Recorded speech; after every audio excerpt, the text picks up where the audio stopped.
మారం చేయొద్దు. రోజున బట్టి కుటుంబ పరిస్థితులు ఏంటో మనమేంటో అర్థం చేసుకుని ప్రతి పిల్లలు కూడా ఈ రీతిగా ఉండాలి. ప్రతి పిల్లలు కూడా వాక్యాన్ని తెలుసుకుని వాక్యానుసారంగా జీవించాలి. పిల్లల వరకు అంటారు మీరు మారారు అంతకే. మనకి పడవ కొన్ని పడవ, కొందరికి అంట్లు తోముతూ పడదు. ఏం పడదో? బట్టలు తూతూ పడదు, ఎలర్జీ. కొందరికి ఇల్లు ఊడదు. నాకు చిరాకండి. ఏమంటే మా కూతుని ఎలా పెంచింది తెలుసండి? చిన్నప్పటి నుంచి కనీసం చిన్న పని కూడా చెప్పలేదండి. పనికిమాల తల్లి ఉండదు. పనికిమాల తల్లివే, జాగ్రత్త. రేపు పొద్దున అత్తింటికి వెళ్తే ఏం చేస్తుంది నీ కూతురు? నువ్వు చేసుకుంటావు కదా. ఇక్కడికి వచ్చి ఒకరోజు ఒక సేవకుడి దగ్గరికి ఒక తల్లి ఒక కూతురు వెళ్ళారండి. పాస్టర్ గారు, తండ్రి పక్కన మాట్లాడుతున్నా, పాస్టర్ గారు మల్లుడు కోసం ప్రార్థించేయండి. ఏమనమ్మా? పాతకాలపలుడయ్యా, పాతకాలపలుడు, పాతకాలపు పద్ధతులు, పాతకాలపు ఆచారాలు, పాతకాలపు వ్యవహారాలయ్యా, ఒక్క మంచి అలవాట్లేదయ్యా. నా మల్లుడు మారు మనసు పొందులాగా ప్రార్థన చేయండి అని ఒక తల్లి కూతురు నుంచి వచ్చింది. దేనికోసం? పాతకాలపు పద్ధతుల నుంచి. అమ్మ నా గురించి పాతకాలం ఉంటావు కదా, ఇంతకీ ఏంటి ఆ పాతకాలపు అలవాట్లు? పొద్దున్నే 5:30, 6 గంటలకు లెగమన్నాడండి మాల్యుడు.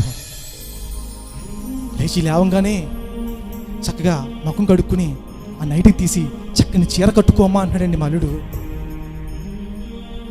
చక్కని రుచికరంగా వండుతూ నేర్చుకోమా అన్నాడండి మా అల్లుడు. చక్క ప్రతి ఒక్కరితో కలివిడిగా గౌరవంగా మాట్లాడమ్మా చుట్టుపక్కల ఉన్న వాళ్ళతో అన్నాడండి మా అల్లుడు. ఇప్పుడు ఏం చేయమంటావు? అప్పుడు ప్రార్థన చేయండి మా అల్లుడు మారిపోయేలాగా. దేనికోసం ప్రార్థన చేయమంటావమ్మా? అది మార్పేంటి? ఇవేం కోరుకుంటుంది? 8:30, 9 వరకు మా అమ్మ లెగదండి అసలు మంచం నుంచి.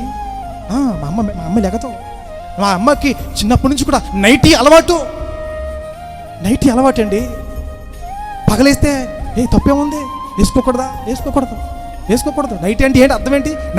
నైటీ వేసుకున్నది అందులో ఉంది కదా అర్థం. పాతకాలపు అల్లుడయ్యా, పాతకాలపు అలవాట్లన్నీ మారులాగా ప్రార్థన చేయండి. మారాల్సిన అల్లుడు కదమ్మా నువ్వు మారాలి. నీ మనస్సు మారాలి, నీ ఆలోచన విధానం మారాలి అని చెప్పినట్లు ఏదైనా తప్పు ఉందో చెప్పండి. చేయలేని కార్యాలు అన్నీ కూడా చెప్పండి. ఈరోజు ఏ తల్లి కూడా అలా ఉండడానికి వీల్లేదండి. ఏ తల్లి కూడా ఈ రోజు వరకు ఒకవేళ పిల్లలకి ఏ పని చెప్పకుండా గారాబంగా అతిగారం చేసి పెంచే తల్లిగా నువ్వు ఉన్నావేమో, జాగ్రత్త. ఈ రోజు కాస్తంత నీ బిడ్డలకి పని నేర్పించు, బాధ్యత నేర్పించు. ఎలా బ్రతకాలో, ఎలా జీవించాలో, ఎలా వండాలో, ఎలా వార్చాలో, ఎలా శుభ్రం చేసుకోవాలని నేర్పించు. తల్లిగా నేర్పించాలి. నేర్పించకపోతే భ్రష్టులుగా మిగిలిపోతారు. జాగ్రత్త, భ్రష్టులుగా మిగిలిపోతారు. అబ్రహాము భార్య పేరేంటి? శారా. అబ్రహాము కోడల పేరేంటి? రిబ్కా. అవునా? రిబ్కమ్మ ఇస్సాకుకి సంబంధం చూస్తానికి వెళ్తే యవ్వనస్తురాలు గొర్రెలు బావికి నీళ్లు తెచ్చుకోవడానికి వెళ్తే వంటలు వేసుకుని అనేక వంటలు, ఒక వంటి కాదు అనేక వంటలతో ఒక వ్యక్తి వస్తే, అమ్మ కొద్ది నీళ్లు పోయమ్మా. అతను ప్రార్థన చేశాడు. ఏమని? అయ్యా నాకు కాదు, నా వంటలు కూడా నీళ్లు పోస్తేనే నా యజమానికి సరైన వాడని చెప్పేసి నేను ఫిక్స్ అవుతానయ్యా. అయ్యా నీకే కాదు, నీ వంటలకు కూడా పోస్తానని చెప్పేసి వంట తక్కువ తాగుతుంది వాటర్. చెప్పండి, ఎన్ని బకెట్లు తెచ్చిపోసి ఉంటుంది? ఎంత విధేయత! తల్లి ఎంత పనిమంతురాలైతే, తల్లి ఎంత పని నేర్పకపోతే కూతురు అలా తయారైంది.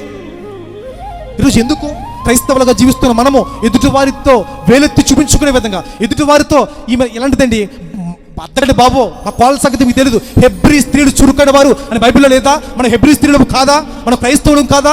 క్రైస్తవులుగా ఉన్న మనం అందరం కూడా చురుకుగా ఉండడం నేర్చుకోవాలి. చురుకుగా ఉండటమో గొప్ప భాగ్యమో వాక్యం సెలవిస్తున్న మాట. చురుకుగా ఉండగలుగుతున్నామా? చలాకీగా ఉండగలుగుతున్నామా? అనారోగ్యం వచ్చినప్పుడు నేను మాట్లాడుతున్నా, అనారోగ్యంగా ఉన్న వాళ్ళ గురించి నేను మాట్లాడుతున్నా. శారీరక బలహీనతను బట్టి, వయస్సు మళ్ళీ కొలది కాస్తంత అనారోగ్యాలు రావచ్చు. నేను ప్రకటిస్తున్న ఈ మాట ఏంటంటే, ఈరోజు అన్ని అలర్జీలు తొలగిపోవును గాక. గట్టిగా చెప్పండి ఆమేనని. ఆమేన్. ఆడు చెప్తున్నాడు ఆమేనని. దేవునికి స్తోత్రం. ఏ అలర్జీలు? వంట ఉండడం చిరాకు, వాకులు తోడడం చిరాకు, ఇల్లు శుభ్రం చేయడం చిరాకు, అంట్లు తోడడం చిరాకు, బట్టలు తోడడం చిరాకు. ఈ చిరాకులన్నీ తొలగిపోయి ఒక మంచి క్రైస్తవ స్త్రీ వలె, ఒకరితో మాట అనిపించుకోకుండా బ్రతికే స్త్రీ వలె నువ్వు బ్రతకాలి. అది దేవుని నుంచి నన్ను ఆశిస్తున్నాడు. సాక్ష్యం అంటే అదండి.